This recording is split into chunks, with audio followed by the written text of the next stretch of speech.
برنامه جهانی غذا که برای اکثر کودکان در مکاتب افغانستان مواد غذایی تهیه می کند گفته است که در 3 سال حاکمیت طالبان بر این کشور دختران دانش آموز تنها در دوره ابتدایی مکاتب آموزش دیده اند. این اداره ملل متحد ناوقت روز دوشنبه 10 مارچ برابر با 20 خود گفته است که در ادامه تلاش ها برای تهیه مواد مغذی به دانش آموزان افغانستان تنها در سال 2024 برای بیش از 1 میلیون کودک دختر و پسر که مصروف آموزش در مکاتب بوده اند مواد غذایی فراهم کرده است.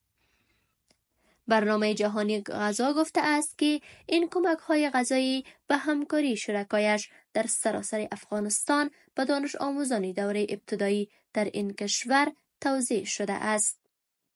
طالبان پس از تسلط دوباره بر افغانستان در آگوست 2021 زنان و دختران را از آموزش به سویه بالاتر از صنف ششم و کار در سازمان‌های دولتی و غیر حکومتی، سیر و سفر آزادانه، رفتن به پارک‌های عمومی، ورزشگاه‌ها، حمام‌های عمومی و آرایشگاه‌ها محروم کردند.